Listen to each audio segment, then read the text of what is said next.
दो तीन बातें अशोक भाई ने कही जिसमें मुझे लगता है उनको विस्मरण हो गया होगा। मैं ये नहीं कहूँ, उनको पता नहीं, योग्य व्यक्ति हैं, कई बार विस्मरण हो जाता है, कई बार जानबूझ के विस्मरित करना पड़ता है, पार्टी के प्रवक्ता हैं, उनकी अपनी एक भूमिका है। संसद भवन के उद्घाटन के अवसर पर औपचारिक आमंत्रण राष्ट्रपति महोदया के पास गया था। जिस ढंग से जाता है राष्ट्रपति को आमंत्रण, उसी ढंग से गया था। राष्ट्रपति महोदया ने 2 पन्नों की एक चिट्ठी लिखी थी भारत के प्रधानमंत्री के नाम। यही मगर पता नहीं रहता, या याद नहीं रखते, या जानबूझ के भूलना चाहते हैं।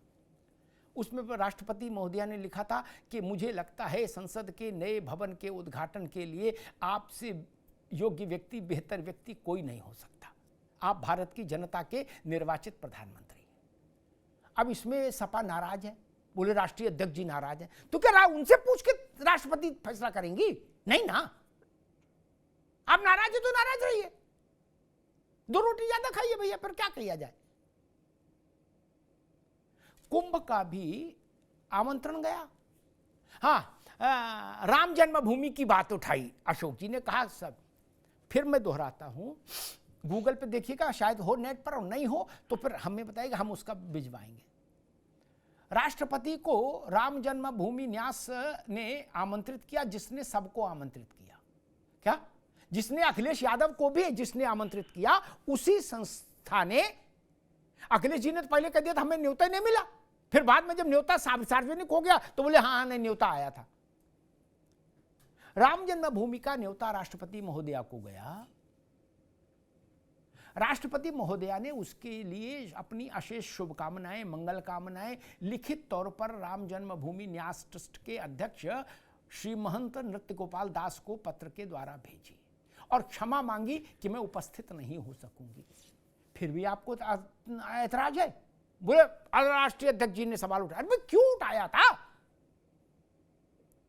आपके सवाल उठाने की जरूरत ही नहीं थी। यहां तो क्या राष्ट्रपति को जबरिया कोई कहेगा कि आना है तुमको और नहीं आओगे तो समझ लेना गुड्डू नाराज हो जाएंगे? ऐसा तो नहीं हो सकता ना। राष्ट्रपति ही तय करेंगे।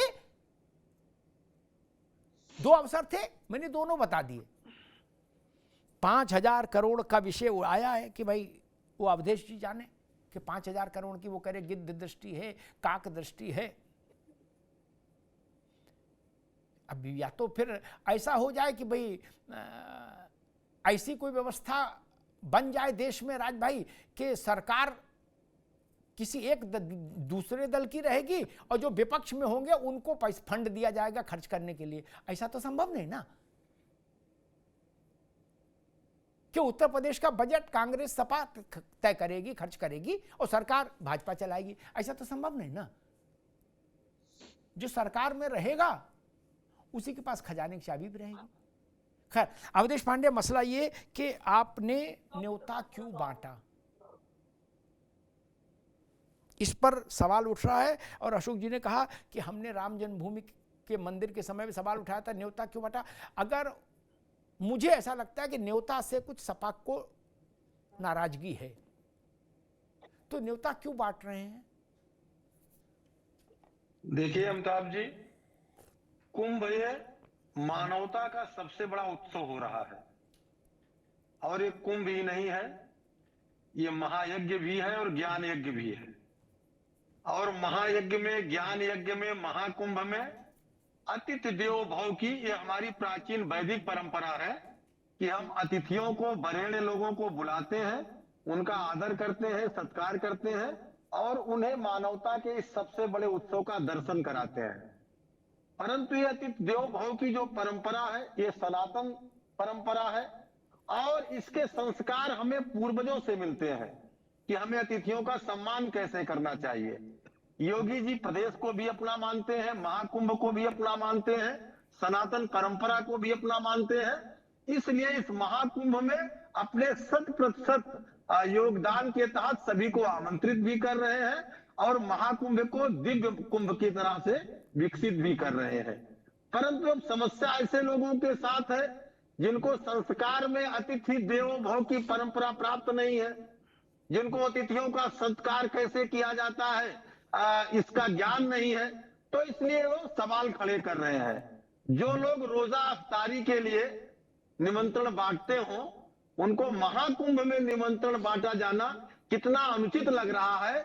और वो तब जब वो विपक्ष में बैठे हैं, और ऐसा जनता जनार्दन ने उनको विपक्ष में बैठने के लिए मजबूर किया है, क्योंकि सनातन द्रोही जो लोग रामनवमी नहीं मनाने देते थे, जो लोग अपने सरकार में कांवड़ यात्रा पर डीजे नहीं बजाने देते थे, जो लोग निहत्थे कारसेवकों पर गोली चलवाते थे, जो लोग 14 कोसी 84 कोसी पंचकोसी परिक्रमा पर प्रतिबंधित करते थे, अगर कोई परिक्रमा करने निकल जाता था उसको जेल की सलाखों में भेज दिया जाता था। ऐसे लोगों को महाकुंभ में आमंत्रण देना बुरा लग रहा है। ये पुरातन पद्धति है आमंत्रण देना। वैदिक काल में भी जब यज्ञ होते थे, महायज्ञ होते थे, ज्ञान यज्ञ होते थे, तो निमंत्रण दिए जाते थे और वरेण्य लोगों को बुलाया जाता था।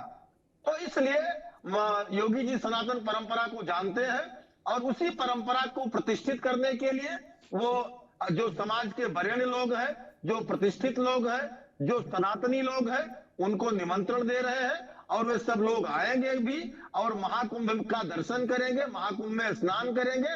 और मैं तो कहता हूं कि सबको आना चाहिए। अशोक जी भी आवे, राज जी भी आवे, राहुल जी को भी लेकर के आवे, अखिलेश जी को लेकर के भी आवे। एक बार प्रियंका जी ने डुबकी लगाई भी है, तो आए। जो आजकल सनातन धर्म के गाली देने का एक ही उद्देश्य उनका रह गया है। तो कुछ ऐसे जो ज्ञात अज्ञात उनके पाप हुए वो धुल जाएंगे, और महाकुंभ के उनको दर्शन भी हो जाएंगे, महाकुंभ में उनका स्नान भी हो जाएगा। पाप पहले अपने पाप धो। सब करना चाहिए। अमिताभ जी। जी ठीक। अरविंद जी, कुंभ में सैकड़ों संस्थाएं हैं, धार्मिक सामाजिक, जो भागीदारी कर रही हैं, जिनके शिविर लगे हैं। वो 45 दिन अलग अलग आयोजन होंगे।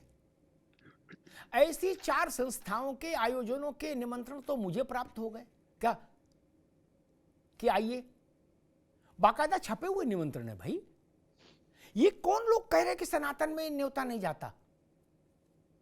ये कौन लोग हैं और ये कहां से खोज कर लाए हैं? किस वेद पुराण शास्त्र में ये लिखा है कि आमंत्रण नहीं जाएगा? देखिए अमिताभ जी, ये जब आमंत्रण नहीं होता तो तब भी ढिंडोरा पीटा जाता था, मुनादी होती थी, सार्वजनिक सूचना होती थी। जी जी जी अमिताभ जी, देखिए आमंत्रण पे प्रश्न चिन्ह वही लोग लगाते हैं जिनको सनातन परंपरा का ज्ञान नहीं है। सनातन परंपरा में, आप तो ब्राह्मण परिवार से आते हैं, जब हम पूजा में बैठते हैं तो आवाहन करते हैं, आमंत्रण देते हैं, आमंत्रण के बाद पूजन करते हैं, और पूजन के बाद विसर्जन विदाई करते हैं। तो निमंत्रण और आमंत्रण सनातन परंपरा की पहली कड़ी है, पहली सीढ़ी है। अब जिनको पता नहीं है उनके लिए हम प्रार्थना कर सकते हैं परमात्मा से कि उनको बुद्धि दे, सुबुद्धि दे, इस बात को समझे, क्योंकि आमंत्रण हमारा अंग है, हमारे सनातन परंपरा का अंग है। और अभी अशोक यादव जी को मैं बहुत अच्छा व्यक्ति मानता हूं। देखिए, कोई चीज नहीं, वो अच्छे व्यक्ति हैं जी, गलत को गलत कहने में कोई बुराई नहीं है, लेकिन जबरदस्ती किसी बात पे कुतर्क करना ठीक नहीं है। ये दूसरी बार आपके डिबेट में मैं देख रहा हूं जब इन्होंने प्रश्न उठाया कि राष्ट्रपति को नहीं बुलाया गया। राष्ट्रपति को बुलाया गया है, अमिताभ जी ने क्लियर किया, आपको खुद पता है। उसके बाद भी मेरे समझ में नहीं आता है आप लोग क्यों उठाते हैं, और अखिलेश यादव जी भी बार बार इस विषय को उठाते हैं, जबकि तथ्य यह है कि उनको बुलाया गया है। अब मैं अशोक जी आपसे पूछना चाहता हूं कि आप जिस इंडिया गठबंधन के मेंबर हैं, इंडी गठबंधन के, मुलायम सिंह जी के खिलाफ भ्रष्टाचार का जांच कराया था जब कांग्रेस की सरकार थी, यूपीए की, लेकिन सीबीआई ने कहा क्लीन चिट दे दिया। अब मैं आज भी कहूं कि मुलायम सिंह भ्रष्टाचारी थे, तो क्या ये बात समझ में आएगी? क्या आपको अच्छा लगेगा? क्या एक बार जो चीज क्लियर हो गया उसको मानना चाहिए हमें लोकतंत्र में, लेकिन उसी बात को बारंबार दोहराना ठीक नहीं है। दूसरी बात मैं ये कहूंगा, कहा गया कि योगी आदित्यनाथ कौन होते हैं, उनका निजी कार्यक्रम नहीं है। हाँ, योगी आदित्यनाथ जी का निजी कार्यक्रम नहीं है, वो कार्यक्रम जनता के है, उत्तर प्रदेश के लोगों का है, भारत वर्ष के लोगों का है। लेकिन तो सरकार जनता की प्रतिनिधि होती है, जनता की चुनी गई होती है, तो जनता के प्रतिनिधि के नाते आमंत्रण देना उनका धर्म है। और मैं तो चैलेंज देके कह रहा हूं कि स्वतंत्र भारत में आप एक सरकार बता दीजिए, मैं सभी सरकारों की तारीफ करता हूं, जब उनके पर्यटन और संस्कृति मंत्रालय ने सार्वजनिक रूप से विज्ञापन देकर जनसाधारण, वीआईपी छोड़िए, एक एक व्यक्ति को आमंत्रित न किया हो। तब आपने आलोचना क्यों नहीं किया? आज योगी आदित्यनाथ जी की सरकार है, उनकी आलोचना करनी है, अच्छे चीजों की भी आलोचना करनी है, क्योंकि आप उनसे डिफीट खा गए हैं।